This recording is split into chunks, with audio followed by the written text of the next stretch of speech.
بسم اللہ الرحمن الرحیم۔ آج ہمارا لیکچر پاکستان کے نیشنل اور بین الاقوامی سطح پر گلوبل فوڈ ایشو اور ورلڈ فوڈ سچویشن کے سلسلے میں ہے۔ تو پاکستان میں ہم شروع کرتے ہیں نیشنل فوڈ ایشو اس سے۔ پاکستان کی زیادہ تر آبادی دیہاتوں میں رہتی ہے۔ دیہاتوں سے لوگ شہروں کی طرف منتقل ہو رہے ہیں۔ دیہاتی لوگ اصل میں جو خوراک کھاتے ہیں تو ان میں سے زیادہ تر یہ سیریلز ہوتی ہیں اور سبزیاں ہوتی ہیں، فروٹس بھی آ سکتے ہیں، ویجیٹیبلز آتی ہیں اس میں سے۔ جبکہ جو شہروں کے لوگ ہیں تو شہروں کے لوگوں کو خوراک جو ملتی ہے یا جو کنزیوم کرتے ہیں اس میں سے زیادہ تر دالیں ہوتی ہیں، بیف، مٹن، چکن، یہ چیزیں ہوتی ہیں، فروٹس ہوتے ہیں۔ مطلب ان کی خوراک دیہاتی خوراک سے بہتر ہوتی ہے، جبکہ دیہاتوں میں رہنے والے لوگوں کی طرز زندگی کی وجہ سے ان کو انرجی کی زیادہ ضرورت پڑتی ہے، کیونکہ ان کی لائف جو ہے وہ تھوڑی سی سخت ہوتی ہے، اور دیہاتوں میں ہی زیادہ تر بچے غذا کی کمی کا شکار ہوتے ہیں۔ اب غذا کی کمی کے شکار بچوں کے علاج یا اس کے حل کے لیے کئی مائکرو نیوٹرینٹس پروگرام شروع کیے گئے ہیں تاکہ بچوں میں جو غذائی قلت پیدا ہو رہی ہے یا جو ان میں سے مائکرو نیوٹرینٹس کی کمی آ رہی ہے اس کمی کو دور کیا جائے، اور جس طرح اگر اس میں سے آ رہی ہے آئرن وغیرہ کی ڈیفیشنسی جس سے پھر اینیمیا وغیرہ کاز ہو سکتی ہیں، تو اس کو قابو کیا جا سکے، اس کو کنٹرول کیا جا سکے، تو وہ پروگرام شروع کروائے گئے ہیں۔ اور اصل میں جو ڈیولپنگ کنٹریز ہے یا جو پاکستان ہے تو ان میں سے سیریلز میں سے جو لاسز آ رہی ہیں وہ تقریباً 20% تک ہے، اور جو فروٹس اور ویجیٹیبلز میں لاسز آ رہی ہیں تو وہ 40% تک ہیں۔ دیہاتی علاقوں میں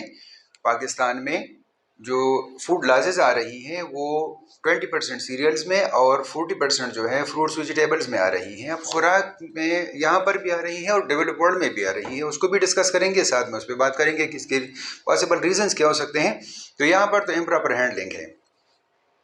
شادی بیاہ میں اگر لوگ جاتے ہیں تو اس میں بھی خوراک ضائع کر لیتے ہیں،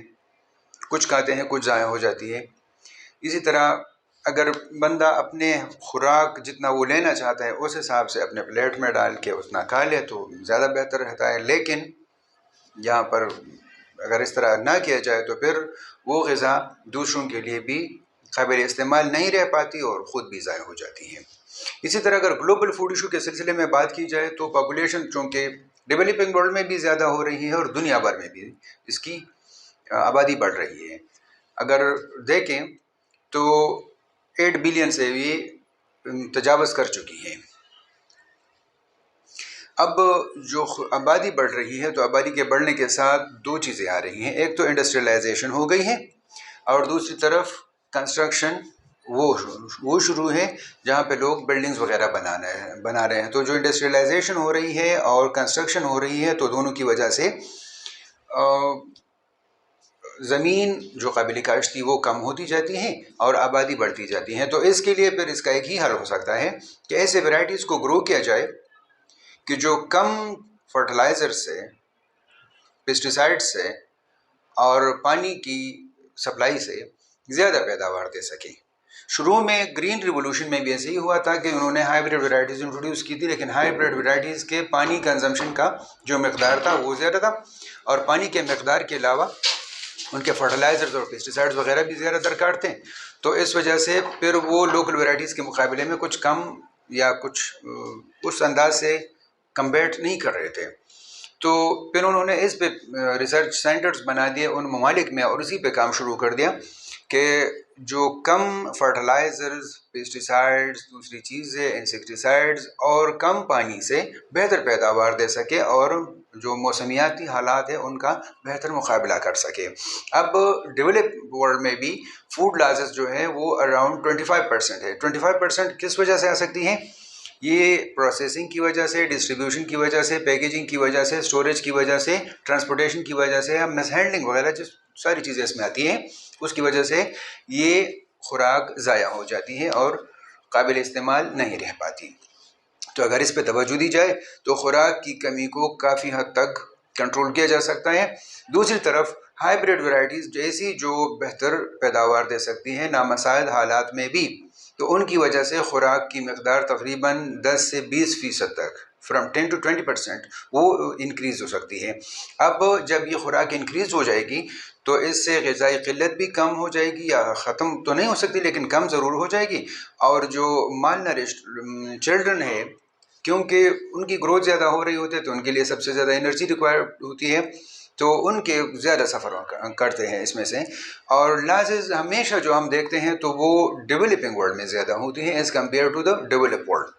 ڈیولپنگ ورلڈ میں اس کے کئی ریزنز ہوتے ہیں، اس کے پاس اسٹوریج سینٹرز نہیں ہوتے ہیں، ڈسٹریبیوشن کا، اسٹوریج کا، پیکیجنگ کا، پروسیسنگ کا، کسی بھی چیز کا ان کے پاس پراپر انتظام نہیں ہوتا۔ تو اس میں بہتری لائی جائے، اس کے لیے چونکہ وہ تو agency for international development, freedom from hunger campaign اور فوڈ فار پیس، وہ سارے ادارے اور دوسرے ادارے اس کے لیے کام کر رہے ہیں، تو اس سے بہتری آ سکتی ہے۔ اب فوڈ سپلائی یا فوڈ کی جو مقدار ہے وہ بھی بڑھائی جا سکتی ہے اگر توجہ دی جائے نئے ورائٹیز پہ اور ان کے بہترین ٹیکنیکس پہ، کہ جہاں پر انسانی عمل دخل سب سے کم اور پیداوار سب سے زیادہ اور بہتر انداز میں آ سکے، اور مینجمنٹ جو بہتر انداز میں اس کو مینیج کر سکے۔ اس میں آج کے لیکچر میں ہم نے پاکستان کے نیشنل ایشو کو، فوڈ کو، اور گلوبل فوڈ ایشو کو ڈسکس کیا۔ اس سلسلے میں اگر آپ کو کوئی سوال پوچھنا ہو تو آپ کمنٹ باکس میں پوچھ سکتے ہیں۔ Thank you.